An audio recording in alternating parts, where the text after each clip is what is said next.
Hey, good evening, everybody. Welcome to episode number 39 of the Wulong Talks podcast. And yeah, we're back. It took a little while, but we've survived migraines and colds and all kinds of crazy stuff.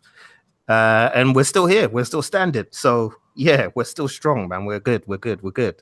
How's everybody doing? Hope everyone is all right listening to this.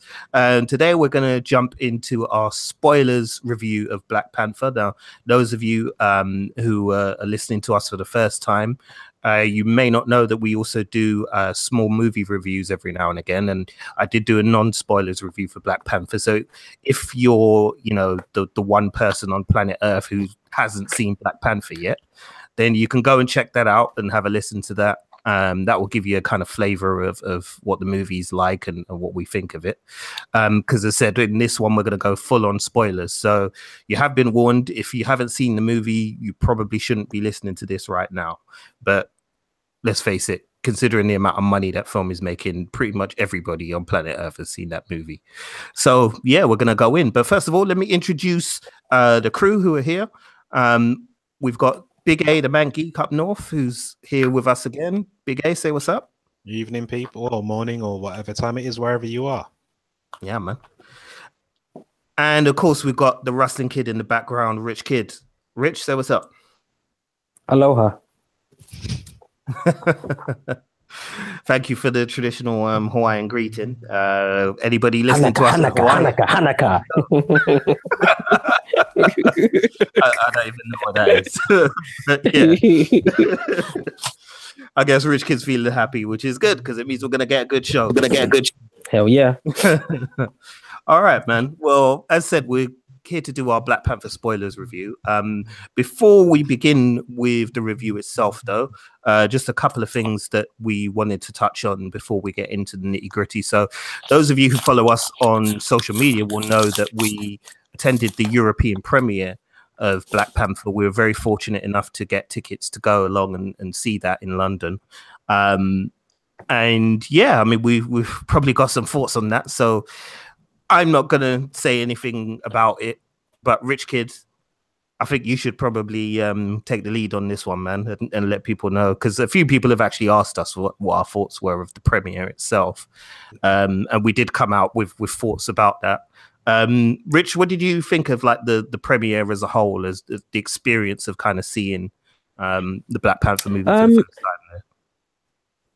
time there? I mean, okay, both aside, seeing the actual movie itself, like I said, which we're going to touch upon. Which was great. But the actual experience of the premiere, I felt a bit, because I don't want to sound ungrateful, because I mean, obviously, like, Jay, we were given the tickets as a present, so we can't knock that. But I did feel that I felt underwhelmed with the premiere that we received for the European premiere, and I'm basing it on the American premiere and the Korean premiere, which happened basically a week before the one that we went to, and it just felt like it felt cheap.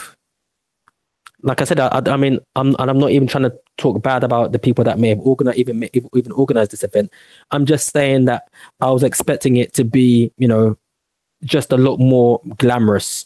I mean, if you go to the American premiere, they didn't have a red carpet. They had a purple carpet.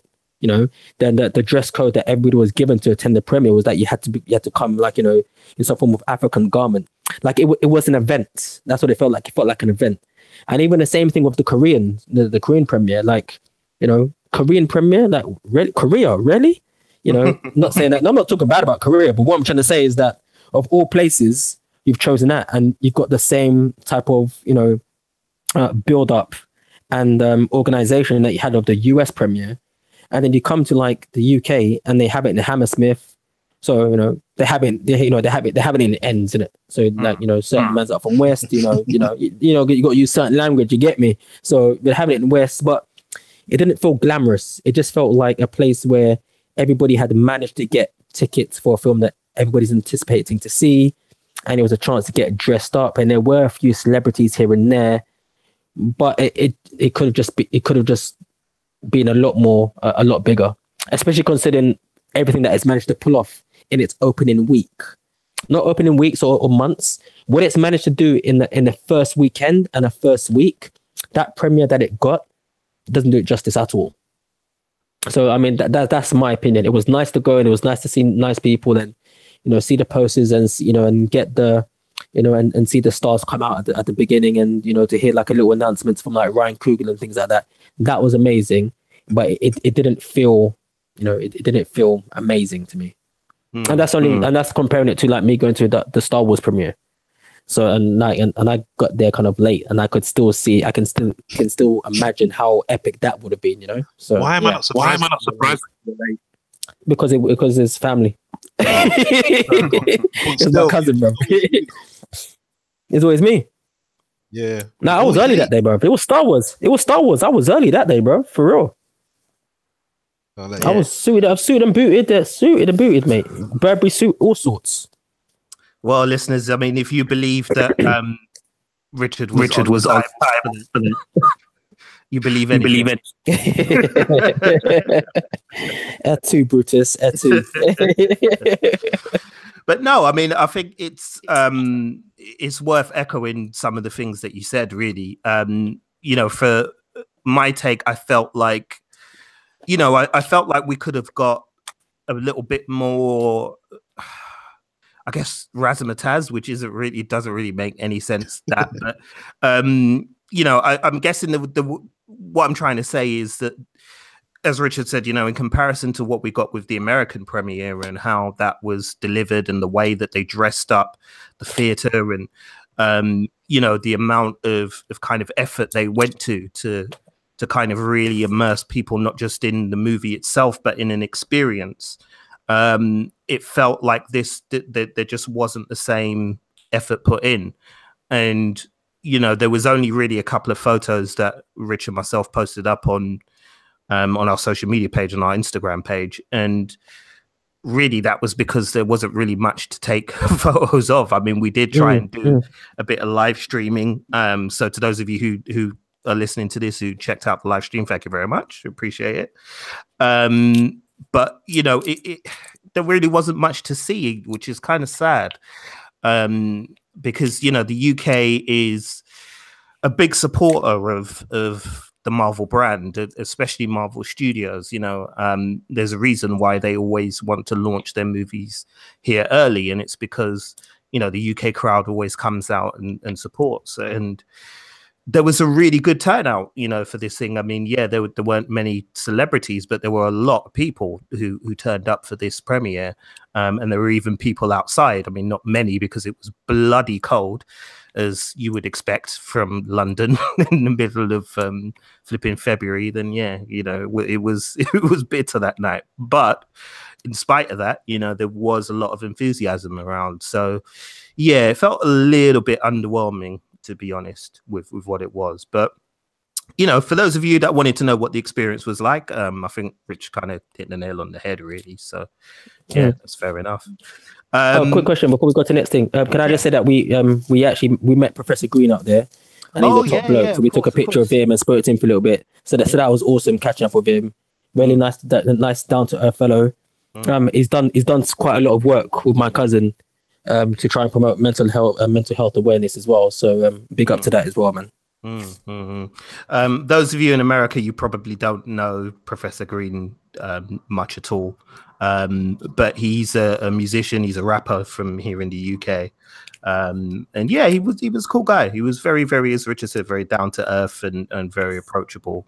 And he even took a picture with us as well, which was cool. So it was great to meet him. So if he's listening, big up, man. Man. But let's move on.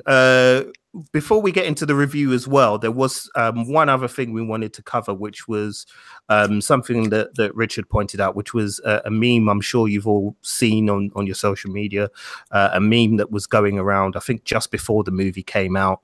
I think Alvin has some more background on where the meme kind of came from and things like that. So, Alv, could you just give like kind of a little bit of background of what we're talking about with regards to the meme? Yeah, so obviously with the hype surrounding Black Panther, I believe just before it actually came out, There's a progressive media outlet. They have a website and whatnot, and they're always posting like progressive stories and that. And it's called Salon, SALON. And they've obviously got a Twitter account. And on their Twitter account, this is the exact words because I'm looking at it right now. They posted a tweet, obviously a picture of Black Panther, and it said, "Black Panther is the first blockbuster format release featuring a black hero front and center." Now, obviously, if you've watched any fucking superhero movies since like, well, in the 90s or even further back from that, I suppose you could count Shaft, you'll know that that's not true. Exactly. So there was a lot of kind of like frenzy around that and people correcting them. And they did correct their kind of statement, sending out a tweet saying, okay, we made a mistake, but it's a pretty big mistake to make. Yeah, don't you ever forget Brother Wesley, man, and what he did for us. But Rich, I mean, you made like a number of really good points around the kind of meme and the problems that it kind of creates with the wording that it used and you know the way in which some people kind of addressed what it was saying. So you know, if you wanted to kind of give your take on that and just explain a little bit as well about where you're coming from with regards to the meme and what they were doing. Yeah, well, I mean, because the meme that you said, Alvin, that was the first initial meme. Is that correct? Yeah. Did they release a second one that just said? Well, I mean, that was slightly worded differently. I don't know whether there's a different one. Wait, I think I may have seen one or two of those on Instagram, but I was referring to that tweet. But basically, it was basically just referring to the same thing, basically saying that the first black superhero, Black Panther, you know, XYZ, and it was said, and obviously they were saying the same thing, like don't forget Blade, or Wesley Snipes' Blade. And I'm not sure, maybe my mind might be playing tricks to me, but I think they might have even said one of the memes with the same picture might have said the first African American superhero front and center as well. And it caused a bit of a divide amongst people, because then you had, you know, people start taking it to heart, you know, as fanboys, or, you know, we're very passionate people. You know, or can we even say fanboys now? Sorry, while we're on the topic of being PC, should we just be called fan humans? No, fan because people? they're still males and females. Even if someone's trans, they're still male or female. The only person who aren't male or female are non-binaries. So you can call non-binaries fan people, I guess. So what I just say, fan people for all of us, for everybody? No, because I don't want to be referred to as a fan person. Call me a fanboy. Okay, cool. Okay, I shall call you a fangirl, like you just suggested. Okay. Waka waka waka. Okay, all right. Okay, no, okay, so back to business. All right, yeah. So, you know, and this whole thing of like and it was the wording of the meme that got me, because people really started to get it, you know, taking it to heart, take into account that this, for some people, this just wasn't a superhero film. It was representation. It could have been a film about anything, but for a lot of people, it was just about the representation of being able to see something that you can identify with in a positive way. And so it caused quite a bit of in-house fighting, and the wording behind it is, I think, what caused it. And I was actually surprised that a lot of people didn't pick up on this. And it wasn't about the first African American superhero being front and center. There were loads before Blade. So you've got films like Meteor Man, Blank Man, Leonard Part 6, you know, and I'm sure there's probably one or two like budget ones out there as well. Don't forget about our boy Shaq, though. In Steel, innit? Our boy Shaq, Shield. Man. Steel. Oh, Yeah. Steel, yeah. Shaq Attack, yeah. Shaq Attack. You know, you got Shaquille Superman O'Neal movie that had no reference to Superman whatsoever. Like, damn, like that was just damn. Yeah, and then obviously then there was Spawn as well. Yeah, so there's been a few, but what it was that as well. Men in Black, yeah, Men in Black is based on a comic book as well. But then what it was is that it was the wording that caused some divide, because people obviously, I think, maybe just saw reference to skin color and then saw superhero and just took offense. The Black Panther is the first African superhero to be front and center of a superhero film that I know of, and of such magnitude as to like the way how the film has been put together. So like all black cast, director, writers, and so forth. So there's a distinct difference between African and African American. I'm not saying that one is better than the other. That's far from it. We're all the same people. But I think that's what threw people off, and it did. I did find it annoying because people just decided to take it to heart, and some of the stuff I saw being written on some of these forums, it was kind of harsh, especially considering that it's just, I will say, it's just a film based on a comic, and for some people it's not, like myself included. But when you break it down to to its basics, it is just that. Not enough to see some of the stuff that I saw written by people. So yeah. So I just wanted to clear that up because I know some people are still going on about that. I still see that meme still floating about in certain places of social media. So yes, yes. I just wanted to try clear that up for people that maybe didn't understand what the meme meant, and if they did understand and maybe had the wrong conclusion, I thought maybe I could try and give you a clearer one. Not saying that is the gospel. That's how I see it. So yeah. Yeah, cool. No, that's fair enough, man. As you said, I mean, this is a movie that means a lot to lots of people, given how successful it's been at the box office. I mean, it's still crushing it right now. Before we started recording, listeners, Alvin was mentioning about just how successful it's been around the globe in more or less every continent on the planet. So clearly that people are very, very invested in this movie, and all of us included. I mean, we were all, we talked about it as far back as when the first trailer launched last year. Loads of people have been listening to that podcast and our trailer review, so thank you. I do think some of you are listening to it because you think it's a movie review, but yeah, because we had a crazy spike on that episode last week for some reason. So I think people were like, oh, it's a review, and then we're obviously disappointed when all we did is talk about the trailer.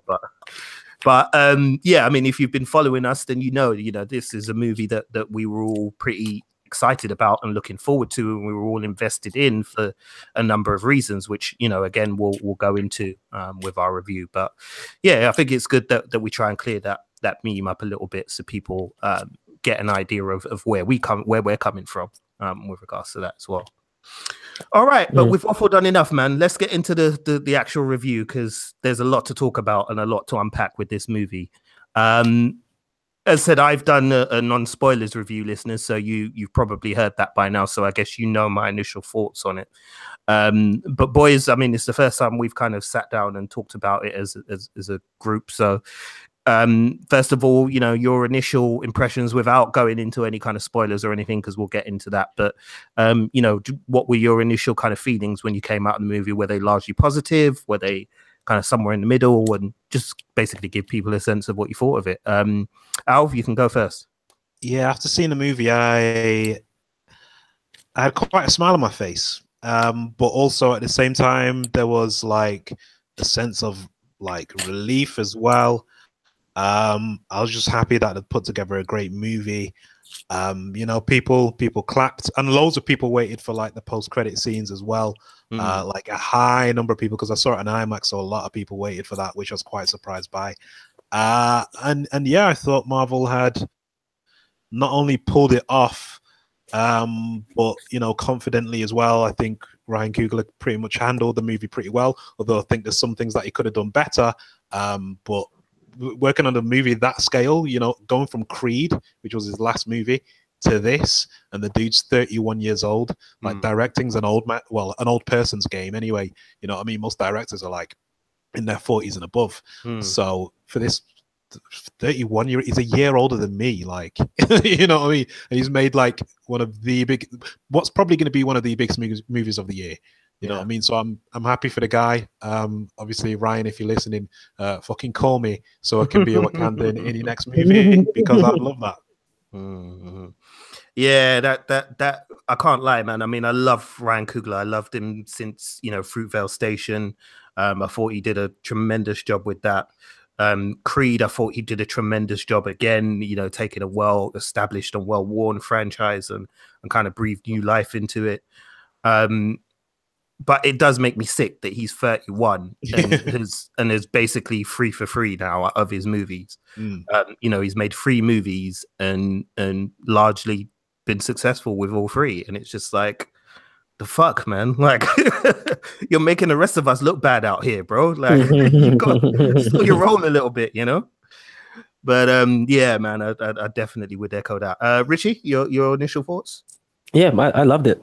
Like, I cannot fault it. I just felt like I felt an immense I keep on going back to that trailer, the trailer review that we did, and I like how you were quite what's it called, quite humble about the sudden spike in the listeners to that, because number one, it's a freaking amazing trailer breakdown. So even if you have seen the film, got listeners, go and listen to it anyway, because we predicted quite a few things. And number two, the other reason why it spiked is because it's real, bruv. Like, I tell you straight up now, anything with the word black in it or Panther is getting fucking attention right now. Black Jack, Black Eye, Black Eyed Peas. Yeah, listen, is popping up. But it, you know, so one of the things I said in that trailer review, and it reinforced it when I saw this film, is that I just felt proud. Like, it was just nice to see somebody that I could identify with. And I'm not saying, you know, being a king, I don't know the kingdom that, you know, that I know of, but just seeing someone who looked like me and acted like me. And, you know, I'm not saying that I'm, at the same time, once again, I'm not saying that I'm like T'Challa, but just being represented in as a normal person, like black. I don't want to be, I don't want to get too political, but I don't want to be portrayed as, you know, as a drug dealer, or as, like, you know, in a buddy cop film, but I'm the older one, so I don't really get to do any of the cool shit. Yeah, and I'm not even trying to say anything bad against Mel Gibson and Lethal Weapon, but Danny Glover, he could have been given a lot more cool shit to do. but yeah, I just felt that immense pride in watching Black Panther and seeing that, you know, they're from my country, and we're not starving. You know, we're not begging, we're not killing each other. There are things that they do touch upon, which they've done in a very, very smart way. But it was just nice to be able to watch it and just be like, yeah, that could be me. Or this is something that my son can watch or my nephew can watch, and not have to think, you know, and think like, oh man, is this again? So I was just overly happy. And once again, like you guys have said, Ryan Coogler did an amazing job. Marvel really seemed to have like loosened the reins on the directors now that they've entered like they've entered like the third phase of the MCU, because what they've done with James Gunn and Taiki Waititi is like they've just seen these visions and they've just gone like, did I get the name wrong? Yeah. What's it? Well, okay, hold on, let me try again. Is it Tiki Torch, man? What are you laughing for? Tiki. No, actually, we make fun of someone's name. Sorry, if no need to be rude. But you know who I'm talking about, because I don't want to butcher his name again. It's Taika Waititi. That's it. Another amazing director who, if you think about it, just like Ryan Coogler, all of the films that he's put out have been amazing. So they've all brought this vision to it and been able, and they've done well with it. And Ryan Coogler is done the same thing. Like you said, 3 films out of 3 films, you can't, you know, and he's proved a lot of people wrong at 31. That's just amazing, man. So in front of the screen, behind the screen, it was just an amazing thing to be part of. Like this, to me, this is cinema history. I always say that I missed the original release of Star Wars, which I consider cinema history. A film like Jaws, Alfred Hitchcock films, we've seen them on TV or seen them in re-releases, but we were never there for the initial reaction.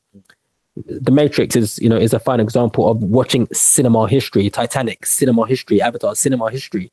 But this is another piece of cinema history, like in my personal opinion, and I was happy to be there front and center and watch it and be part of it.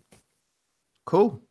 Yeah, no, I echo 100% everything you guys have said, man. And as I pretty much said in my non-spoilers review, it was such an uplifting experience watching the movie and then coming out at the end. And, for all the reasons that you guys have given, really, that it was relief that this was a great movie, you know, that we weren't kind of being portrayed yet again as, you know, criminals or slaves or anything like that. We were actually, they were actually showing Black people with their own agency and autonomy, within this incredible kingdom that, you know, is technologically advanced and is just so rich in its culture and its history, and it's just wonderful to see, you know. So yeah, man, I said completely agree with you guys, but let's get into it, man. Let's get into the nitty gritty of the movie. So as said, folks, we're going into spoiler territory. This is your last warning. So if you've not seen the film at all, and you don't want parts of it spoiled for you significantly, then I suggest you get out of town now and go back and listen to the non-spoilers review. But yeah, man, let's jump into it. They've had enough warning. So okay, standout scenes, guys. Was there any like specific kind of scenes and things that really kind of got to you particularly or personally, or things that you just thought, wow, they really pulled that off, you know, well from a technical point of view? Is there anything that kind of jumps out at you? Rich, do you want to go? What you know who really did a really, really good job in this? Was Andy Serkis. Yeah, man. Like he went like, you know, when I say you've seen Tropic Thunder and they say you never go full. Well, you can't use that word now, but you never go full retard is a quote from it. And like, but it looks like he just went, you know what? I'm really going to become South African and have a fucking hatred for black people. And he grew the beard and he went home and he spoke to everybody in that South African accent like he didn't give a fuck. and he was good in Age of Ultron in that small brief little cameo, but in this one they really allowed him to chew up the scenes, like really allowed to chew up the scenes and ham it up, and but in such a way that he still seemed quite threatening, and yeah, so I mean he was great. Was there a specific scene with him that you kind of felt was like, yeah, this is a scene that stood out for me? When he was captured. When he was captured, when he gets captured and they're interrogating him, that bit where like he's just trying to play it calm, and you can see that frustration kicks in. And there's a bit where he kind of tries to break the chains to see if he can break free, but he realizes he scares Martin Freeman, and he's like, I may not have broken free, but you know what? I've just made you shit yourself a little bit. That was good. And the opening scene when they rob the museum, and the whole thing where he talks about why did he let that guy run away, and he's like, no, you got to let it. You know, you got to let the body spread out a little bit, so it looks like a bit more of a struggle, so it doesn't look too, too set up. That's some calculated evil shit right there, and he just said it so calm, like it's business, and I like that. I do like that. I mean, like I said, there's a couple of other characters I could talk about, but there's three of us here, so I know one of you is going to say at least, but I'll go with Andy Serkis' character because, he was definitely a very good portrayal in the film. Well, we'll get to the characters anyway, so don't worry. We'll get plenty of time to talk about the characters in depth. But Alvin, yeah, for you, man, was there any specific kind of scene that stood out in particular, that really kind of resonated with you in any way? Yeah, there's two really. Being the casino, once everything kind of kicks off there, because before it, like when we had the waterfall scene, I really liked all that stuff. Although it was a bit overly long, especially since it's foreshadowing. I usually expect foreshadowing to be much shorter than that. But what I liked about the waterfall stuff was like just literally the use of color, because usually Marvel films, although interesting, and there's a few standouts like with Guardians of the Galaxy and Ragnarok as well, the color grading is normally quite samey. Whereas this was just like so vibrant, it was just like so wicked to look at. But then also the casino as well. The waterfall scenes, I didn't particularly like the way the fighting was done. It wasn't that great. I think Ryan Coogler can film fighting much better.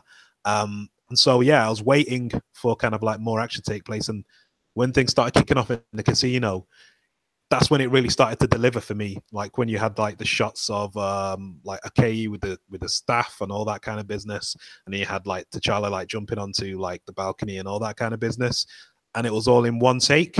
That's where I was like, okay, yeah, I'm totally on board with the action now. So yeah, that was a part for me. I was like, yeah, we are in the territory of goodness here, and it's climbing upwards. Yeah, I hate you with that, man. I think for me personally, probably the standout scene would have been the opening scene, funnily enough. which was with the Killmonger and his father and Jobu and Prince T'Chaka. Oh, sorry, King T'Chaka. That opening scene was really, really clever because what it does is it kind of immediately contextualized what we were about to kind of see, in a sense that it gave us straight away an impression of where this film is kind of coming from, what the plot. I mean, even though the plot details are slightly different, it gives you a sense of what the overarching story is about, which is about, you know, legacy. I mean, this film is about many things, and we'll go through all of that, but one of the key things it is about is legacy, and in particular, you know, the legacy of parents and what legacy they hand down to their children and how their children deal with that legacy. And yeah, that opening scene, I mean, when you first meet the Dora Milaje and then King T'Chaka, you know, the colors and that are used in the costumes that they wear, even though it was just a brief kind of taste, kind of completely sets you up for what this film is about. I mean, I think the two Dora Milaje that we first meet are dressed in like red dresses, I think. Yeah. And they've got their tribal spears with them. And then T'Chaka is wearing the Black Panther outfit, but he's also got the traditional king sash around his shoulder as well. And like, yeah, as Alvin said, the colors just really pop. And as you said earlier, Rich, you know, they've really kind of allowed directors to have more of a vision now, Marvel, in terms of what they're doing with their stories visually and how they're telling them. Because before, you know, the color palettes were quite dull, but now it's a really, really vibrant kind of color scheme that you get.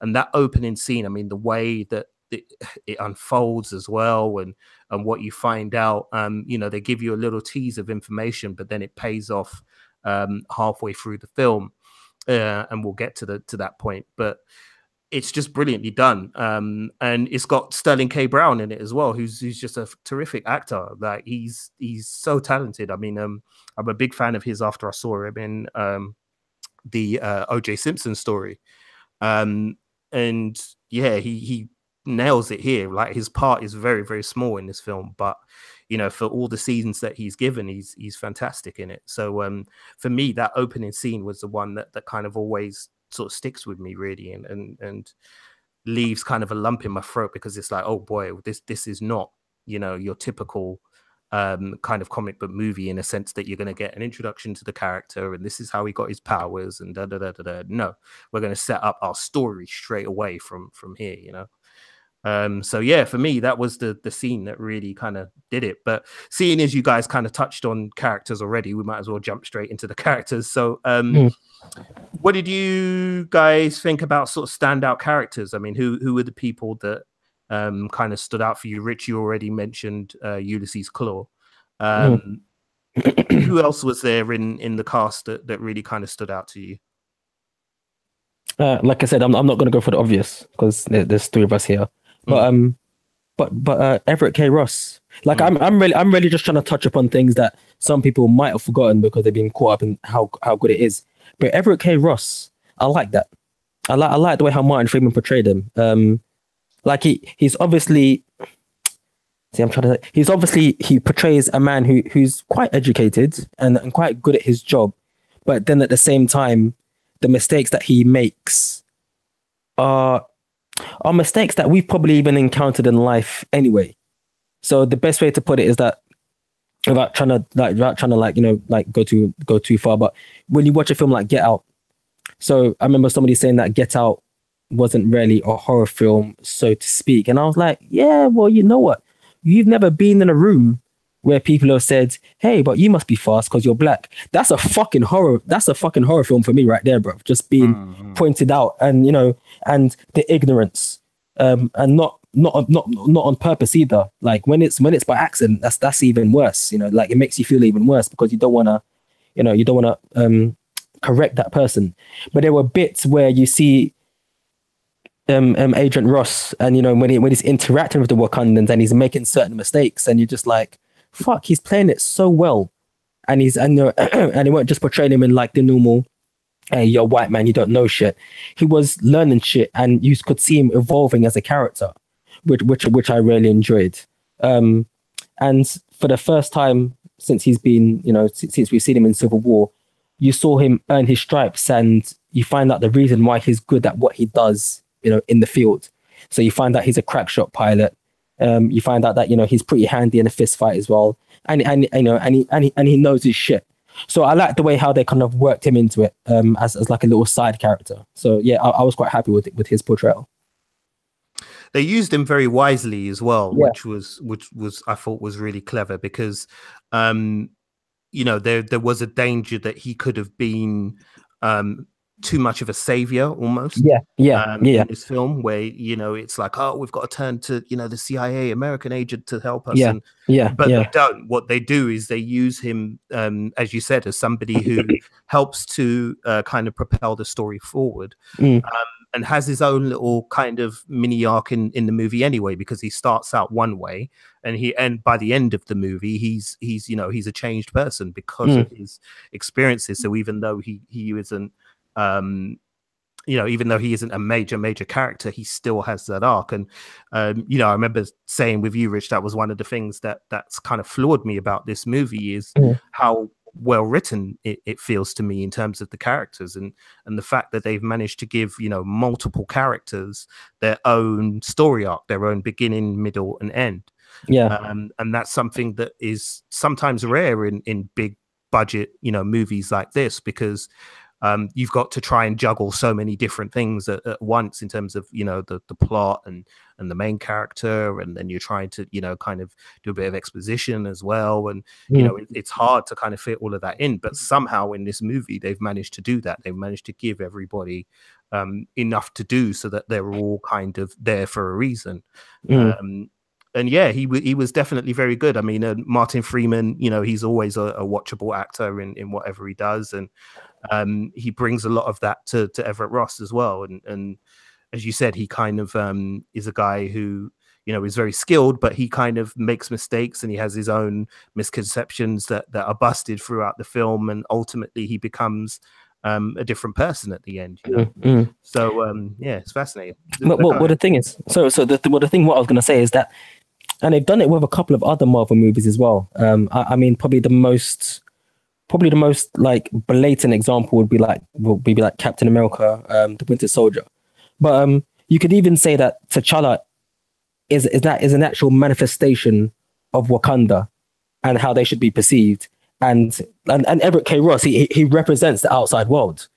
And it's that whole thing of like, the bit when he's talking to Ulysses Claw, and Ulysses Claw say, do you know what Wakanda is? And Ross goes, yeah, it's this and that, blah, blah, blah, blah, blah. And even though he kind of knows it's a bit odd, he doesn't know how far advanced this Wakanda is. So there's still that ignorance. And it's only when he gets to know T'Challa, and through knowing T'Challa is how he kind of knows, he gets to know Wakanda. So it's almost like at the end, when you see T'Challa do the announcement and expose himself to the world, expose himself and Wakanda to the world, and that guy who he's talking to basically says, well, you know what? What can you give to us? Is that whole thing of like, once again, it goes down to stereotype. And that's what I like. So it's like, even though he doesn't have like a major part in it, like you said, the way how they use him wisely, is almost like he is the eyes for the outside world that doesn't know what this place really is. So come by the end, when you see him earn T'Challa's respect and vice versa, it works.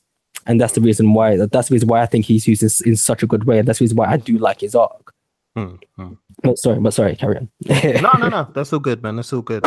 Alvin, how about you, man? Was there any like particular character or characters who stood out for you, aside from Killmonger, because we're gonna get to him? But was there anybody in there that you really kind of identified with? Yeah, for me, well, it's not that I necessarily identified with them. It's just that I found them hilarious, and I wanted to see more of them. And that was M'Baku, who in the comics is originally called Man-Ape, which in this film they obviously left out because it would cause too much of a ruckus. Although in Avengers Earth's Mightiest Heroes, which is a cartoon from like 8 years ago, I think, 7 years ago, they actually still called him Manape. So I don't understand why you can do that in a cartoon, but not in a live action movie. But anyway, yeah, Winston Duke, who played M'Baku, man. Like when you first see him, obviously he has the fight on the waterfall and whatnot, and it went predictably as I expected, and obviously him being a bit of an antagonist. And then yeah, when he shows up later on in the movie, he's the exact same stubborn character, but the scenario he's in allows him to be extremely funny, and it's none of that cringe funny. It's none of that kind of I knew that joke was coming funny. It's just the funniest lines that like kind of just come out of nowhere. That you just I had to laugh out loud like when he showed up, just because it was just the stuff that he says. I mean, although we're in spoilers, I don't want to repeat the stuff just because it's like the film does it much better than I could ever say it, you know what I mean, and explain it. But yeah, I hope he's a sequel should be coming, I reckon, totally. And I hope M'Baku is kind of in it a bit more. Just because he's well, just heavily underused, and I think he could do. I'd like to see that character like in the outside world, like for the first time. Like, I'd like to see his own Splash movie. That's what I want to see. Yeah. Because he's that good. But be another young guy like Winston Duke who plays him. He's only 31. You know what I mean? Again, a year younger than me, and like he's given this wicked performance, and it made him look fucking huge as well, which was insane. But yeah, I really like that character. Yeah, man, for sure. Like Winston Duke, again, if you're listening, big up your chest, man, because boy, he was definitely one of my MVPs. I mean, for me, there were so many characters that I really, really liked. I mean, you guys talked about Claude and Everett Ross, you know, who were both likable characters. And Baku was unexpectedly hilarious for me. I didn't expect him to be as funny as he was. And yeah, I mean, the lines that he got were fantastic, and the delivery is fantastic as well, because he's got a really commanding voice when he raises his voice. So that scene at Warrior Falls when, you know, they first arrive and they're both and his tribe are kind of all sort of chanting, you know, and it feels like really intimidated. It makes you feel like, wow, these guys have arrived. And then this big dude wearing this ceremonial mask walks out from the cave, and you're like, oh crap, like, you know, shit's about to get serious. And you know, he commands that whole scene perfectly. He looks to me like a guy who's definitely going to be going places. So yeah, I would be surprised if he doesn't have a big part in the sequel, the inevitable sequel now. But yeah, I'd be really shocked. But some of the others for me, Shirley as well, played by Letitia Wright. She was fantastic. She's so good. I mean, she's been good since like Top Boy. I mean, I don't know if you lot remember Top Boy, but yeah, she was in Top Boy, and I remember her because she stood out in that as well. And this was, you know, years ago. And then when she popped up again in Black Mirror recently, in the penultimate episode, and she's fantastic in that as well. And in this one, you know, she's got a very different character to play, but she does it superbly. Like, again, you know, really, really funny character. She's given some of the best lines in the movie, really, for me. The line about sneakers was the one that killed me. I don't know why, but it just absolutely killed me. Like, but yeah, you know, she really kind of again has tremendous sort of presence and delivers on that. And I hope we get to see a lot more of Shuri going forward. Quickly also, Okoye, played by Denai Guria, aka Michonne to those of the Walking Dead parish who know that show. Again, brilliant, just absolutely brilliant. Like, after watching that movie, I was like, listen, whatever the Walking Dead is paying her now, if they want her to come back, they need to double it. Because that is a star-making performance. Like, that is how you announce yourself and say, yeah, I'm a star. Look at me. Look at what I can do. Look at how I can command the screen. Look at the skill set that I have. Like, she ain't gonna be going back for no pocket change or to be paid less than fucking Andrew Lincoln and them, man. No, not at all. Like, if you pay me the same as them, or I'll just go to Marvel, and Marvel will put me in whatever movie they wanted to put me in. She's already in Infinity War, so like, you know, she's they're obviously quite high up on her and are keen to put her in other movies as well. So, you know, like, yeah, step your game up there, AMC boy. Step your game up. But yeah, to me, she was fantastic. I mean, she felt like a real leader, you know, and the Dora Milaje, I mean, we'll get to the Dora Milaje, but you know, she felt like a worthy leader of that tribe of or that group rather of warrior women. Yeah, she was just brilliant, absolutely brilliant. And who else can I mention? I mean, everybody's really solid. I mean, even though they've got smaller roles, Forrest Whitaker's fine. Angela Bassett is solid in her position. Again, it's a smaller role, but she does it well. You know, everyone kind of has their role. Oh, and Daniel Kaluuya as Wakabi as well. He's good. You know, I hated his character. Like, I've seen the movie 3 times now, and Dan, I'm sorry if you're listening, bro. I've got a lot of love for you, man. But Wakabi's an arsehole, bro. He's a fucking really is. Like, he pisses me off. He had a point. He had a point. He had a point, but it's just kind of, it's the disloyalty in it.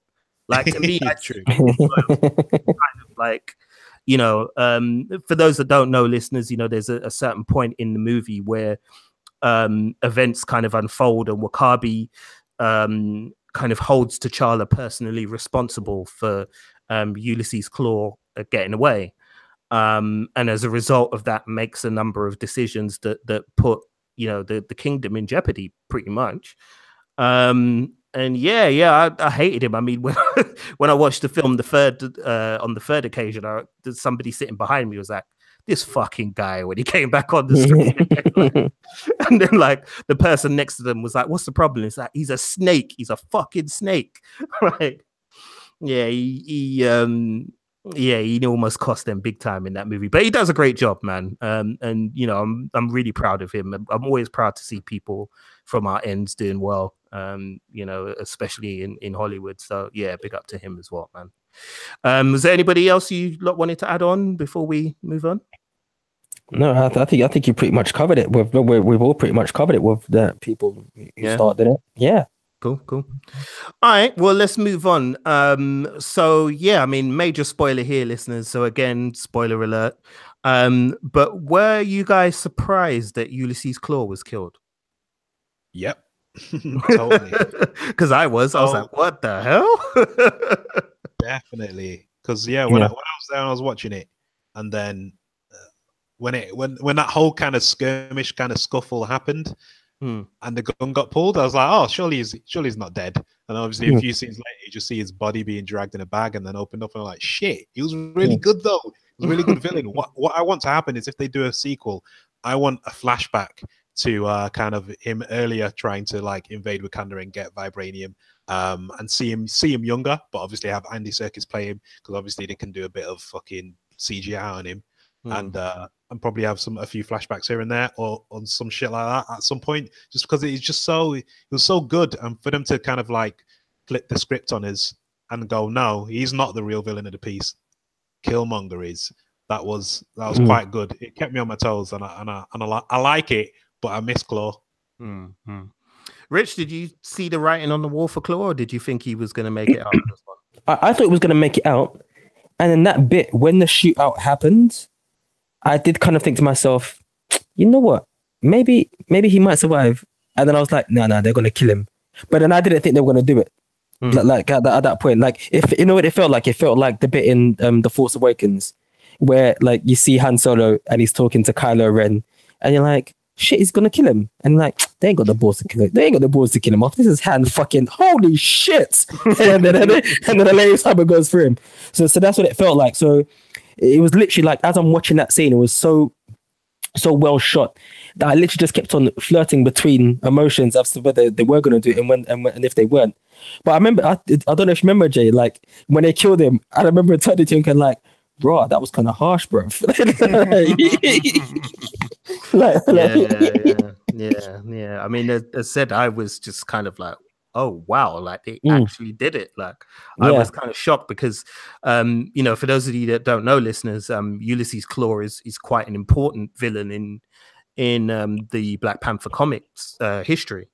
And even though, you know, he's been killed off many times, he usually always kind of comes back. I mean, at one point he was like pure sonic energy, right? Or something like that. Like he wasn't even... Well, that's what he is. He is pure sonic energy. Yeah, he's pure sonic energy now, right? So yeah. So you know, he always is like an ever present in the Black Panther mythology. So the way that whole kind of scene goes down, you're kind of like, okay, we're just getting another exposition scene where they're going to explain the next part of the plan and da da da da da. And then next thing you know, guns are pulled and shots are firing, and you're like, what the hell? But what it actually did was it helped to kind of cement Killmonger. And seeing as we're here, we might as well talk about him next, because you know, for Killmonger, a lot of people who've come out of the movie and have seen it, and you know, film critics and people who are pop culture nerds are saying that Killmonger, in their opinion, is the best villain that the MCU has produced. So I just wanted to ask you guys what you thought, basically, where you think he ranks on the scale of MCU villains. Is he near the top? Is he kind of in the middle, or somewhere below? And I guess that can start a conversation about his whole philosophy as well, because it's quite interesting, kind of the way that's been done. But Richie, you can go first, man. It's weird because he's easily one of the best Marvel supervillains, but it's weird because he can't be reused. That's the thing. So I'm not sure if that's a good thing or if that's a bad thing. I mean, he definitely, like, he's definitely up there as like a villain. I think the majority of Marvel villains that we've had have been kind of throwaway. There's been a few that me personally that I always go back to and people seem to forget. Like, for example, Obadiah Stane from Iron Man 1. Like, he's just a mean fucker. Like, he's just he's mean. You know what I mean? Like the shit that he does, the way the stuff that he's prepared to do is just bullshit. Consider that is all for money. So I consider him like quite a good villain as well, because he would gladly stand in front of like Tony Stark's face and chat shit while he's trying to kill him from behind. So there's a certain amount of like a reusability that you could have with that type of character. The thing about somebody like Killmonger is that I think the reason why you could say he's probably one of the best villains is because his death still leaves a lasting impact. Sorry if I've just spoiled it for people that haven't seen it, but like we said, this is a spoiler review. But like, his death and everything that he does before his death is just so poignant in making T'Challa become the man and the king that he's meant to be to lead this country. That is fucking worth it. And to me, he's basically everything that they did with Loki before Loki became a caricature of himself, and you know, and everybody now loves Loki. It's like, oh my god, yeah, I can't wait to see Loki in the next one. Like, he's basically Loki gone full way, all the way to the badness, and I like that. And we haven't had that type of villain in the Marvel universe, if not ever, then for a long time. Everybody's kind of basically like, you know what, you know, we're just a bad guy. We want to take over the world and do whatever. Like, this guy really, really wanted to do it, and he had like the perfect reason to do it as well. And that was just amazing. Like, I'm really, it was almost like he was too much of an adult supervillain for this type of film, considering that it's based in a comic book world universe. You know what I mean? But I loved him as a character, and he had a point. You've got those t-shirts going around saying that Magneto was right. I'm just waiting for one to say that Killmonger was right. I mean, granted, they're already out, bro. Like, I don't know if you've seen social media, people already rocking that shit, like already. But yeah, I definitely hear you, man. Alf, how about you, man? What did you think of the Killmonger character, and where do you think he kind of ranks alongside other MCU villains? He ranks pretty damn high for me, just because he's one of the deepest kind of villains. Because before kind of like they obviously do the big reveal, you know, you just thought he was just a guy who may have who knew about obviously Wakanda, but you didn't know how. And then when they kind of tie it back to kind of like the opening scene, and you kind of see how all that went down from his point of view, and you realize that we're introduced to his character at the beginning of the movie, like looking up at that ship, like leave the apartment complex. It just meant so much more, because like I'm saying, it's more than oh, I want to take over the world because I'm evil. It's multi-layered. It's to do with like he feels betrayed by who he thought were his own people. And you know, he's grew up in the States, so he's not quite the same of them, and he can kind of see the culture clash between kind of his American upbringing and Wakanda when he's in the throne room, and like just his demeanor and the way he's talking to everyone isn't the same as the sophistication that like the Wakandans have for their culture and order, and all that kind of stuff. So it kind of like I left thinking like about, I know it sounds like woke or whatever, but like there's different kinds of blackness in it. You know what I mean? It's not all one. It's not all the same. It's not all one, and that's fine. You know what I mean? And it's all that like having a connection to a place that you've never been to before and all that kind of stuff. And it's because Killmonger does have a connection to Wakanda. Like, you know, he marks himself for every kill that he's made and stuff like that. And that is an actual real African thing. I've forgotten where from, but it does have a connection to Africa at least. But he's not the same, but he's different. And it was all that kind of stuff that made me just go, oh, this is so deep. This is like Shakespeare stuff, because it's like someone who's betrayed. He's betrayed by not only his own people, but someone he's like directly related to. And then he comes back to take over the kingdom. That's like classic Greek tragedy and all that kind of stuff. And that's what got me thinking, like, anybody can watch this fucking movie and get it. You could take that script and put it wherever. I don't know. You could put it in like old school ancient China or whatever, and you could have the exact story and it'd still be dope. You know what I mean? So, but yeah, going back to the point, yeah, Killmonger is definitely one of the most complex, and I think because of that, he is one of the best, because he literally has a real motivation that you can kind of empathize with. He's a bit like Vulture, because Vulture, he just wanted to keep his wife and kid, like, you know, safe and like earn money for them. He didn't want to be poor, and he didn't want to get screwed over by the man. You can kind of go, I see why he stole all that shit. And it's the same thing here. You kind of go, well, he was betrayed by his own family. He's only kind of really going for what's rightfully his, but what he wants to do with those weapons is wrong. You can't do that. Yeah, I mean, you guys kind of hit the nail on the head there. I mean, the beautiful thing about that character and why he's such a resonant villain is complexity, you know, and the shades of grey that come along with him.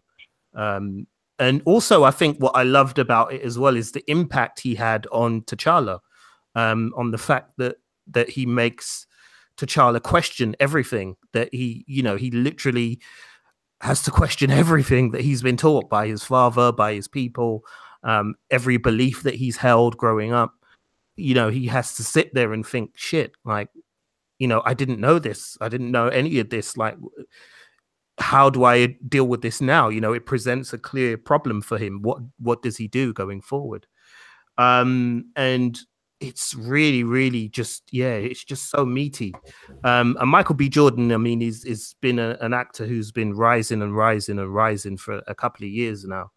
And even with that horrible Fantastic Four film, you know, it pleases me so much that he's been able to keep going after that, because it could have like killed his career. But you know, he's just too good for that. Really, he's too good an actor for that. He walks above that kind of that kind of mess. So yeah, Fantastic can stick itself where the sun don't shine, frankly. But yeah, he just, it's the complexity of him that really kind of makes him stand out to me. And for me, he is definitely one of the best, if not the best. You know, I suppose it's a coin toss between it, whether it's between him or Loki for me personally. But he's definitely up there, you know, definitely up there. Well, yeah, go. Because I was going to say, well, the thing is that it's like, it's just that sadness, because like you said, that they're both, like, you look at T'Challa and you look at like and you look at Killmonger, and they're just two different sides of the same coin. It's like they're both from a particular place, but one's been raised in one place, one's been raised in another, and they're both privy to information, but one person doesn't know about it. You understand what I mean? It's like Killmonger basically he knows everything about Wakanda, but yet he's a bastard son. You know, that's it. And so it's almost like when he comes to take over Wakanda, he's as much as he has that attachment and that deep strong ties to Wakanda, he's still an outsider no matter what. So if you think about it, the first thing he does when he comes in is like, he's like, okay, cool, listen, I'm going to change shit to be my way. So and it's just the weirdest thing, because you look at, like, on the other side, you've got T'Challa, who actually doesn't know what to do. And I found that fascinating. Like you said, there's that whole thing of, like, he is a great man. His father tells him in Civil War, like, you know, you're a great man, but, you know, it takes a lot to be a king, because they're two very, very different things. Just don't think because you're one, you can be the other. Yeah, you have to rise above one thing to, you know, to become really, really great. And then you look at something like you know, like I said, like Killmonger, and the first thing he wants to do is just make everything in his image, because as much as he feels a tie to this, he will never be one of them. That's it. Like, you know, the pain and the hate and the anger and the distance and the time that he hasn't had with these people, it can never be rectified. It can never be fixed. And I love that, like, you know, when you're saying, Jay, about, you know, Killmonger shows the error of T'Challa. It shows the errors of what T'Chaka has done, and like I said, T'Chaka represents Wakanda. And the same way how when he passes, how T'Challa represents Wakanda, and he shows him the errors of how things have to move forward. So and like I said, so like, yeah, so even just thinking of him as a character, or thinking of them as characters, they're not just people; they represent things bigger than them. And so when you see the changes happen, you really fucking feel it. And like I said, the closest thing I could probably compare this to is Captain America, the Winter Soldier. Like, you know, like you've got the Winter Soldier, like Captain America represents the United States. You know, bar everything that, you know, the Trump era and all of that stuff, he represents the United States, and this place that he wholeheartedly believes in. You know, he finds out they're trying to fuck everybody. So that's like everything that he's built himself upon and that he represents, and he's almost like a child of this parent. He now has to cut ties with this person and decide to go, you know, and go on his own thing. And that's the same thing that, you know, you find T'Challa having to do, and you find Eric Killmonger trying to do when he gets hold of Wakanda. So yeah, it's like you said, Arvin, is fucking Shakespearean. Like, just talking about it is making my heart just pound, man. So yeah, I'm getting quite emotional. Yeah, I noticed. But yeah, man, Killmonger, he's definitely a character that I think we maybe haven't seen the last of, but we'll get to that. We'll get to that. All right, let's get to kind of the negatives of the movie, or the things that didn't quite kind of work for us as fans. I'll go first because I suspect my list is going to be a lot shorter than you lots, because really I've seen the movie now, as said, 3 times, and the only thing that kind of really stands out to me as a disappointment is the way that certain action scenes are handled, and the use of CGI. For the most part, the CGI in this movie is really good, especially with, you know, some of the scenes of characters within Wakanda and some of the sets and things like that. Some of those are absolutely amazing. But some of the action sequences are difficult to follow at times, particularly one quite early on, which is shot at night and in darkness. And it becomes really hard to kind of tell exactly what is happening in certain scenes unless you've got a really good cinema with a really good projector. And that was kind of disappointing. And also towards the end as well, the confrontation between Killmonger and T'Challa in the vibranium mines. The CGI in that scene is very kind of rubbery and bouncy. There's not really a sense of physics, which is an odd thing to say about a movie that features, you know, superpowered people flying around. But it's something we've kind of touched upon a lot with our MCU reviews recently, is that sometimes there's certain scenes where you just don't really get a sense of a real threat, you know, because of the use of CGI. And it's understandable, you know, to a certain extent they have to do it because of the nature of the type of story that they're telling. But it just kind of it just kind of feels unrealistic, which again seems like a weird statement to make about a movie like this, but yeah, it was kind of disappointing the way that that was handled. Hollywood has this pretend this kind of over reliance, I guess, is the best way to put it, on sort of filming these scenes really close up. I don't know if it's because they're trying to cover up for like stunt people, but in this case, as I said, it was CGI, so I don't really understand why there was a need to do that. But they film some of the fight scenes very close up, and the problem with that is, again, you can't really see what people are doing. And the one thing that you want the audience to do is to be able to see, what is happening with these characters and how are they reacting to the circumstances that they're in, what are they doing, and it becomes really unclear, as said, at certain points. Aside from that, that's probably it for me, really. I mean, there are I read online that some people wanted more Killmonger and they weren't happy that he kind of disappears for part of the film. But to me, I think, again, having watched it multiple times now, I couldn't really think of a scene that I would cut out to say, okay, you can put Killmonger in this scene and put him doing, something else here, because each of the scenes in that middle period, even though they're not fast-paced action scenes, they all have a point.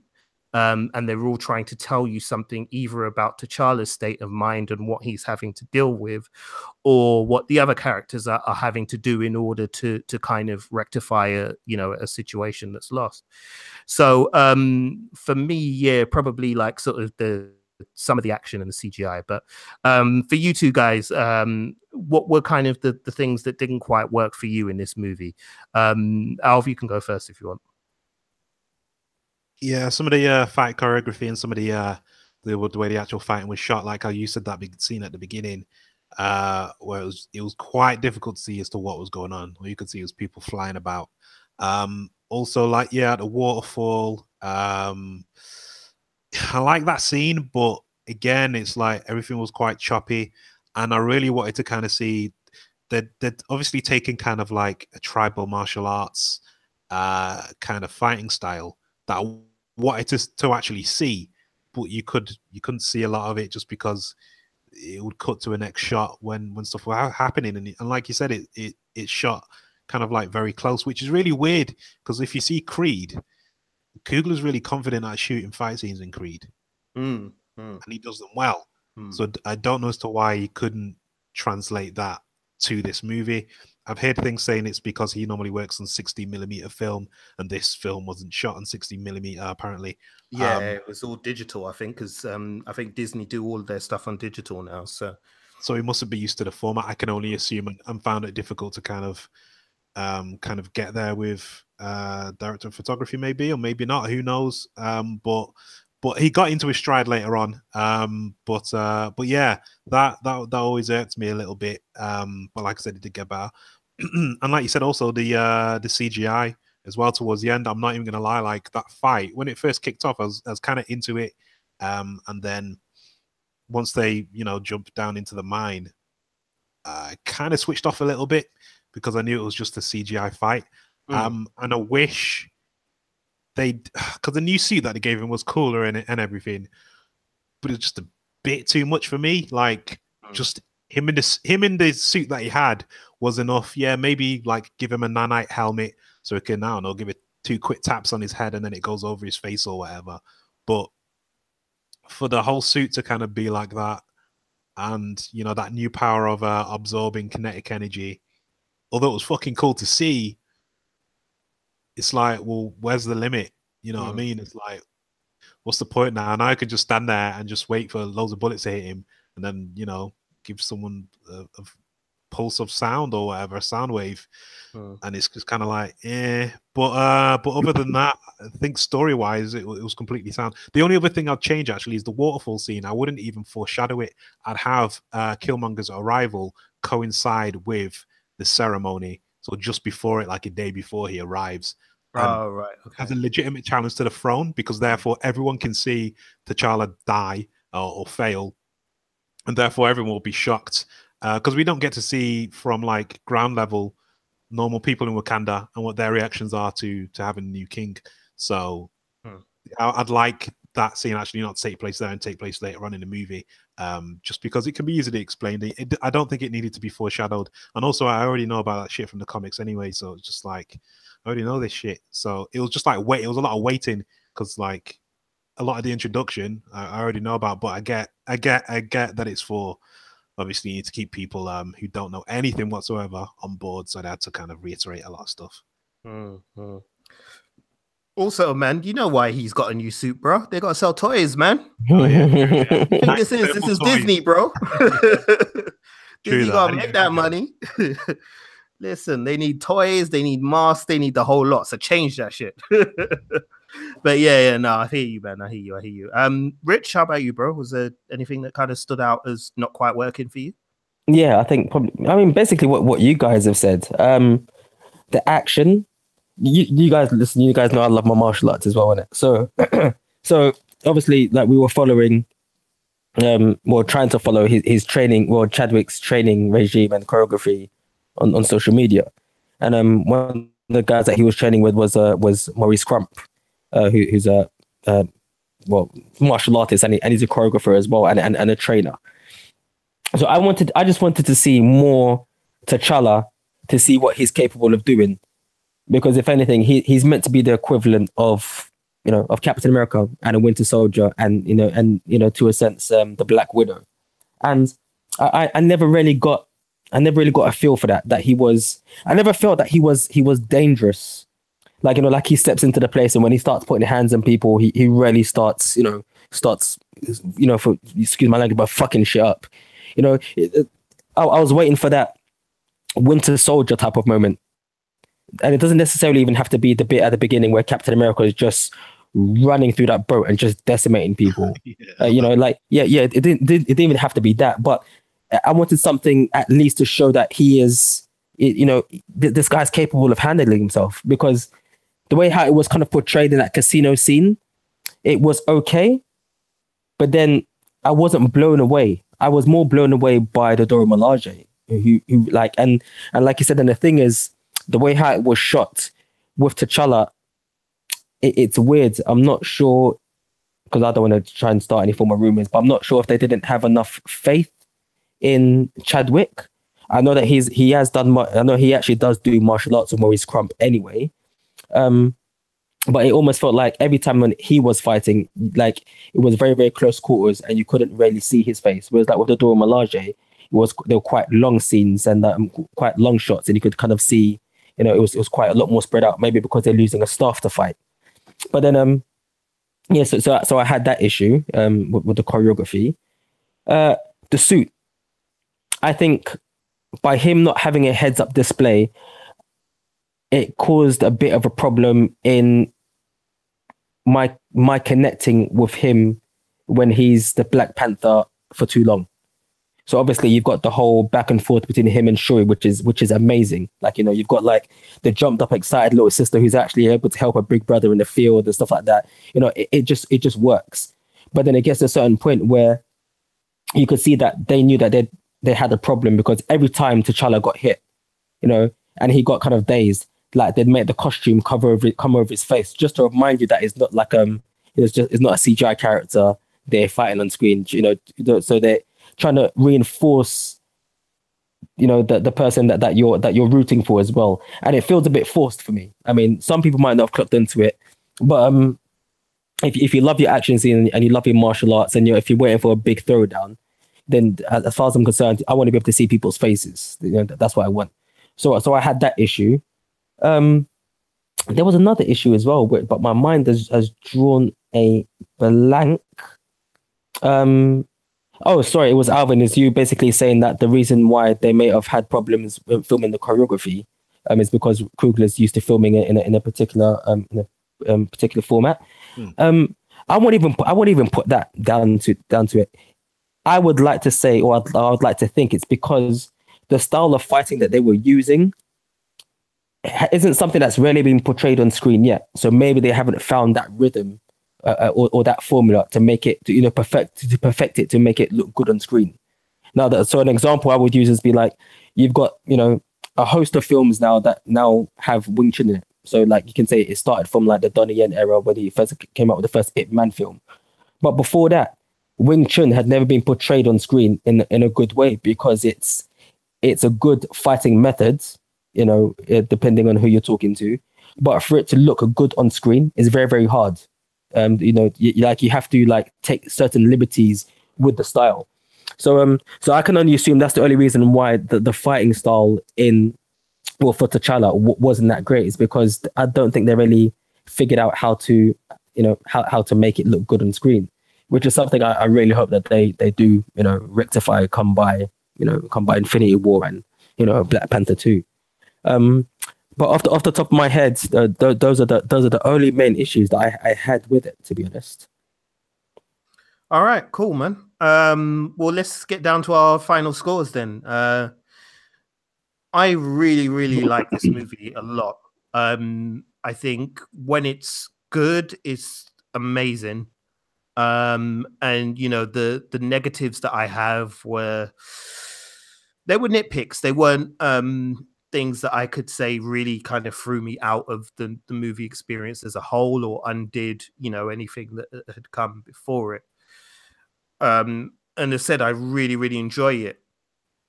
The only thing I'm so close to giving it like a 9, but I think I'm gonna have to settle on 8. Just purely because of those nitpicks about the fight scenes. If the fight scenes were a little bit better, a little bit more polished, and the CGI in those scenes was a bit more effectively used, I would have been like really, really, really seriously impressed with this movie.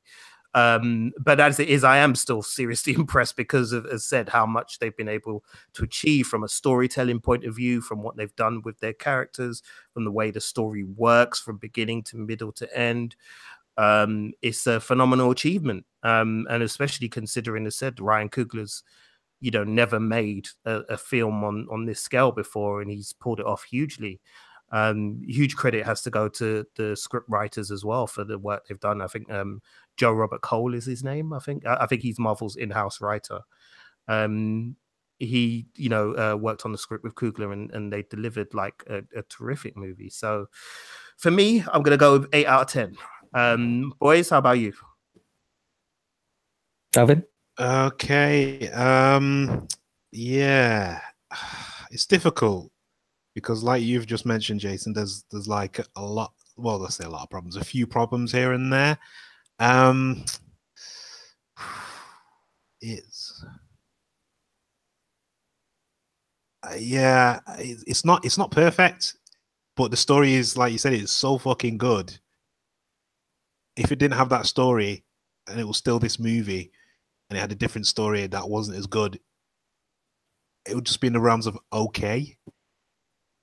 But the story does a lot of the heavy lifting. So I've got to kind of give it like a 7.5. Okay. I think just because it's better than average. And it is really good.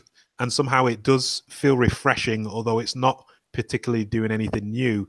It's just doing one or two things better than other Marvel movies. So yeah, I think 7.5 for me, it has to be, which actually makes it sound like I don't like it that much, but I like it quite a lot. No, I totally understand where you're coming from, man. All right, Richie, it's on you to bring it home, bro. Okay, yeah, sorry, I remember kiss my ass. I've got no, I remember what the other negatives were for me, and like I said, and this is what's gonna, like I said, is what the black thing about Black Panther is one of those films where it's almost like you had to, because like I said, because like I think it was you that just said it, Arvin, where the story does a lot of the heavy lifting. So it's almost like you have to kind of look for the flaws to a certain degree, because the story is that fucking strong that you just gotta go like, you know what, fuck it, I'll let that one slide. But obviously, since we've had to, since that's the whole point of doing the reviews, to do the pros and the cons. But the other two cons that I had against it, the time framing, that like it is almost like it loses a certain element of time. So there's no time frame as to how long everything takes to happen. So that was my personal opinion. And the second thing is that as much as like T'Challa came back and he managed to get back the mantle of, you know, of the Black Panther from Killmonger, there's that part of me that feels that he didn't earn it. Sorry, he didn't know they didn't earn it. He got it too easy. It's like he had to fight against this guy and gets taken out, and then they bring him back to life, and then he comes back and they have a rematch, and then they win again, and then he wins. And I was like, yeah, like I don't know, it felt like that came too easy. That's my own personal opinion, because the way how the first fight and the second fight is set up, you don't see T'Challa do anything different to show that he's learned from the first fight to be able to take this person who physically might be better than him. So and then added that into the whole CGI thing. I was like, yeah, okay, cool. So yeah, so those are the two other cons that I had. So you guys know already that I don't really give numbers or the out of 10. But so basically, I'm going to give the Black Panther a B. For Black Panther, bitches.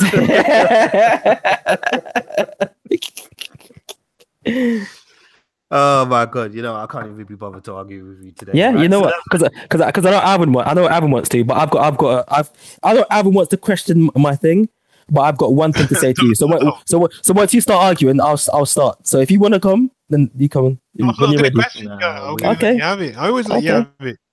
Hey, we say? Yes, it's cool. That's cool. We've got other stuff to cover anyway, so yeah. Let's from that. All right. Where does it rank for you in the MCU lists and your favorite MCU movies? Is it making your top 10? Does it not make the top 10? Is it in the top 5? Whereabouts would you put it?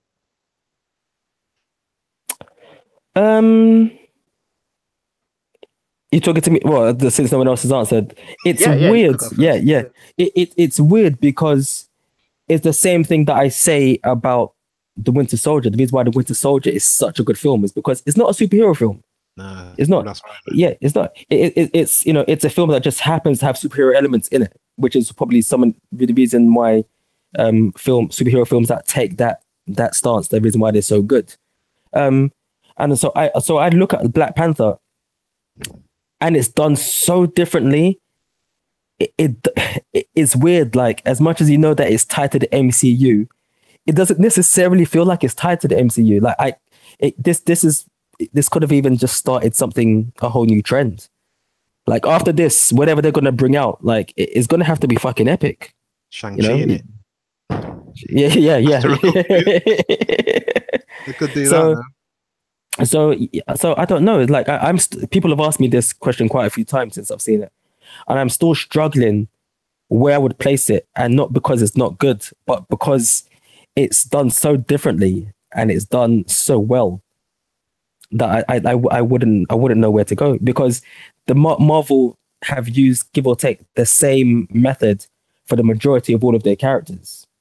Especially especially like the first entries. So like you look at Iron Man, Ant-Man, like everyone always has this thing, and it's all very, very similar.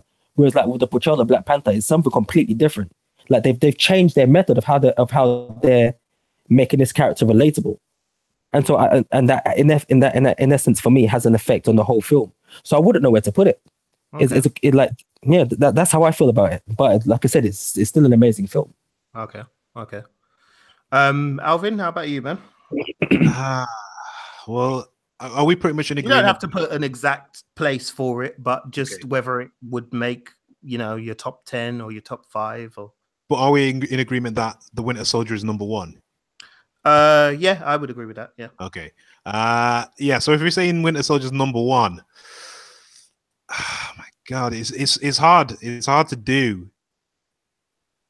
Because I mean, oh man, because everything's kind of like, superhero movies, but then there's all these like little subgenres. Yeah. So like The Winter Soldier is kind of like an espionage kind of like from the 70s. Kind of spy kind of thing going on. and you got Thor Ragnarok, which is like kind of like almost a family adventure, like Flash Gordon and all those kind of movies from like the 80s.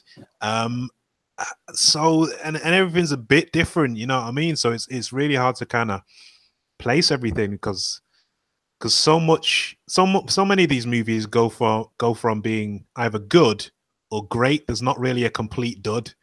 You know, where you go, oh, that was 100% shit. They just go from being all right to being great. So it's really hard. I mean, right now I'm thinking maybe it's, if we're saying I have 10, like the 10, what I consider 10 best Marvel movies, which I'm just trying to think of, I'd have to say maybe it's somewhere around the middle, or somewhere near 5, which sounds pretty bad, but actually it's actually pretty good. That's not bad at all when you consider it's pretty up there. The quality so, of the like, films in general. 6. No, yeah, that's quite high. It's just difficult to place without me having them all out. I'd like to kind of like, you know how on X Factor, like they've got everyone and going, okay, this one's gone to judges' houses and all that shit. That's what I'd like to do with the Marvel movies. To go, okay, that was number 1, that was number 2, and have them all and just have a big like Marvel list. But yeah, I think it's somewhere around the middle. I think in terms of the feel of the movie and kind of what it's done for the moment, it's been a while since a Marvel movie hasn't felt like a product. Yeah, this didn't feel like a product to me. It didn't feel like it was a movie that was a product. It's not like they went for the lowest common denominator. You know what I mean? Sometimes Marvel will kind of go for that a little bit, but still produce a pretty good film out of it. So yeah, I think this is somewhere in the middle for me of say whatever my favorite 10 are, which I think is all right. I think it's still a good shout. It's still a very capable movie. It's not saying it's bad in any way, shape, or form. So basically, so it's number 5 for you, and like you said, and Captain America: Winter Soldier is still number 1. Yeah. Yeah, I think I have to put the Winter Soldier as number 1 just because of what it meant for the MCU, which was a big shift, like the whole Hydra reveal of working within Shield and all that kind of business. Oh yeah, I definitely agree with you. I'm choosing the Colonizer film to be number 1.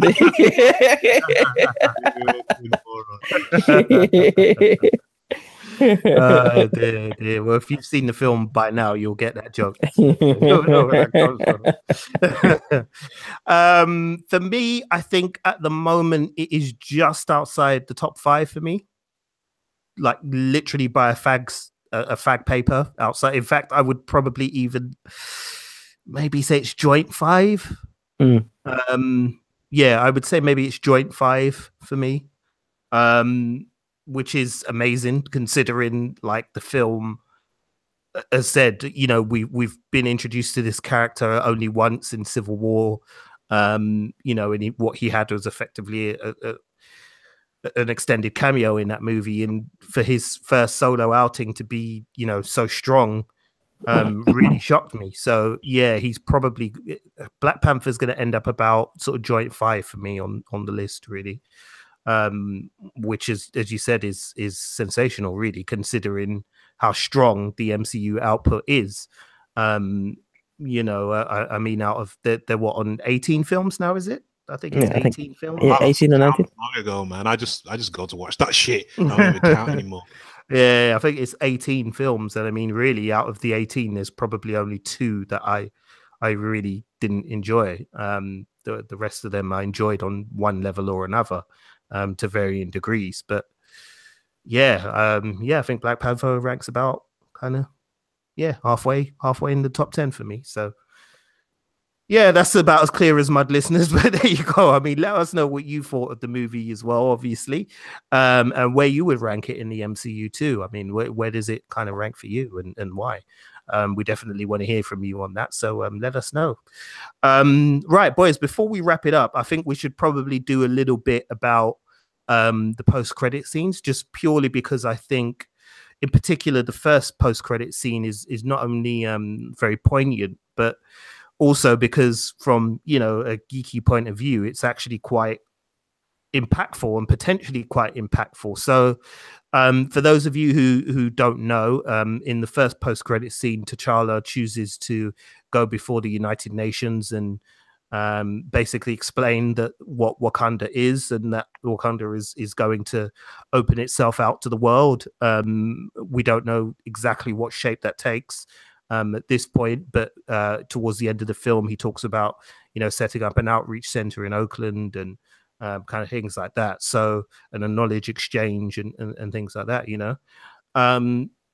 So one of the things that I wanted to ask you guys was, this film has made like $1 bazillion. So clearly we're going to get a sequel. So from the sequel, based on that kind of first post-credit scene, what do you see as kind of the potential problems for T'Challa and Wakanda going forward? And is there anyone in the MCU now, or perhaps maybe even somebody that might be joining the MCU if they pull their finger out and finalize their deal with Fox, that could possibly, throw a spanner in the works for Wakanda now they've opened themselves out to the world? So Richie, I mean, as kind of like the comic book fanboy here, seeing as you're all right using that term, what do you see kind of going forward for Wakanda here, as said, in terms of where you might see a sequel story going and the potential problems they might face? Potential problems. Well, I think if anything, what should be smart is that they would have to set the sequel after Infinity War. So I reckon it would just have to be a fallout from that. Well, it'll definitely be after that anyway. I mean, Infinity War's out in a couple of months, isn't it? So yeah. Either way, it will be after. I think what you mean, Avengers 4, right? No. So like sorry, no, because the sequel could take place. The sequel could take place before Infinity War even starts. No, or it could be. Infinity War's out like in May, bro. Yeah, but that doesn't mean that doesn't. What I'm trying to say is that the sequel could be placed anywhere. There's no set time frame for when Black Panther 2 could be placed, right? Oh, right. Yeah, okay. Sorry. So you mean in terms of where the timeline in the story is? Yeah. So I'd like after Infinity War, I'd like to see Wakanda. I'd like to see what influence Wakanda has. What the outside world influence has on Wakanda.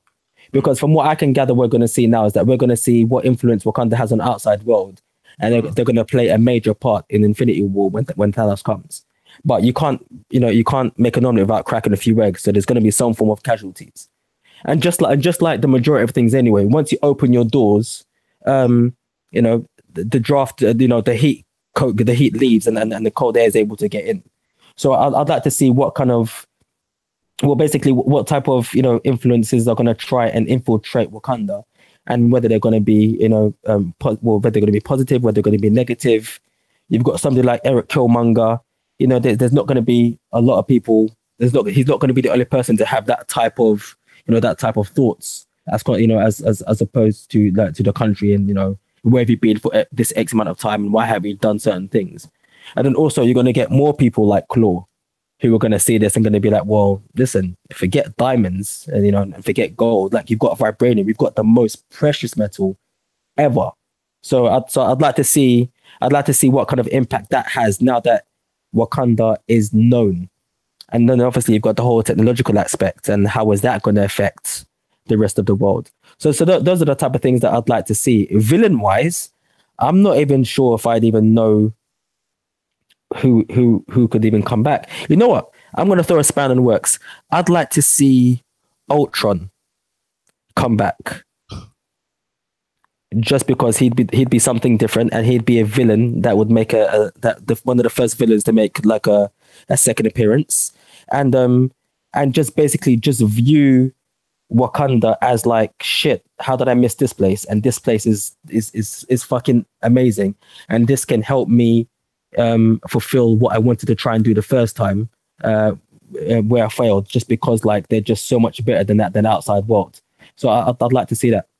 Okay, cool. I'll same question to you, man, I guess. So was it when do I want a sequel to be set, or where? No, it was more just kind of what are the problems that you could see, spilling out for T'Challa and Wakanda from this decision that they've taken to announce themselves on the world stage. Yeah, people are gonna come for their shit. Essentially, that's literally what's gonna happen. People are gonna want to come for their shit in some way, or give them some grief. So I'd kind of like. I mean, as long as they don't do like fucking Star Wars prequels, I'd quite like to see the politics of that. But not have it be as obvious as we'd expect it to be. But yeah, I'd like to kind of see him like in political situations because he's the leader of a country, so of course he's going to have to kind of like represent his country every now and again or wherever. And yeah, I want kind of like I want them to take the James Bond elements that they stole and like fully realize them and have kind of like an international kind of globe-trotting story involving both T'Challa and the Dora Milaje. And obviously having a Nakia in there as well. And yeah, and obviously you've got Sheree as Q. So yeah, have like a proper Bond style kind of like go all over the place, do different things, fucking different gadgets and all that kind of stuff. Like really go for that. But yeah, that's pretty much what I'd want from the sequel. I think this did that a tiny bit, not as much as I'd like, but it was enough. Okay, cool.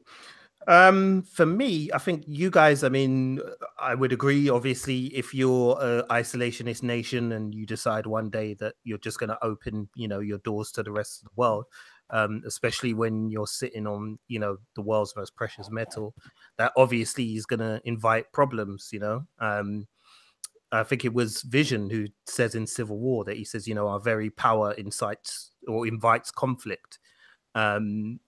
And you can only see that as being inevitable, as people are going to be out there who are going to see the power of Wakanda and think, you think you're bad? Well, we're badder, and are going to turn up to the doors, looking to blow them off. Now, for who I would want to see do that, there's only really two people I can think of. One of them would be Namor. I would love to see a fucking war between Wakanda and Atlantis. I don't know if they're going to go down that road for only his first sequel. And because, Wakanda looks like it might take some damage during Infinity War anyway. I don't know if they're going to do that. But, just for the fanboy in me, I would love to see that. I would love to see T'Challa have to deal with another king of an isolationist nation. That's technologically advanced and powerful. That's actually a pretty cool fucking idea. And what's to come for him. So, yeah, I could definitely see that. And the other one would be another person like that, really. Dr. Doom. I think it's unlikely because I just can't see Doom without the Fantastic Four. But, they've had their run-ins in the past, T'Challa and Dr. Doom. And it's usually based around who is the smarter guy. Doom's whole psyche is kind of, Richard usually describes it best, but it's based around this thing that he wants to prove that he's better than everybody else out there. And as said, his Wakanda strength invites challenge. So, why would Doom not want to be like, yo, these Wakandans, they think they've got tech. No. Let me show them what I've got and what I can do, and then we'll see who's the best. So yeah, either of those I would love to see, man. Definitely. But yeah, that's it. I think we're kind of hitting the nail on the head, unless you guys wanted to add anything else. Yeah, one thing. Yeah, there's one criticism that I keep on hearing, which is like, why are they so tribal? Why are they so tribal and primitive? All these like basic, and it's like, dude, it's a comic. Chill the fuck out. Sorry, you broke up a little bit there. Sorry, what was the criticism? Why are they so tribal? Did you say? Yeah, why are they so tribal and primitive, but yet have all these advanced technologies? And I'm like, dude, it's a comic book.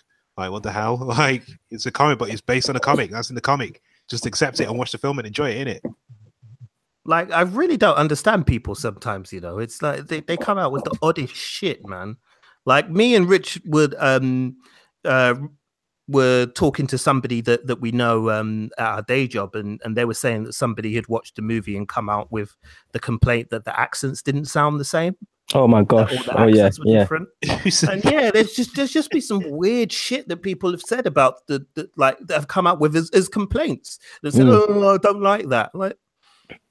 Like Alvin said, it's a fucking comic book. Like, what, what did you want it to be? Like, what were your expectations?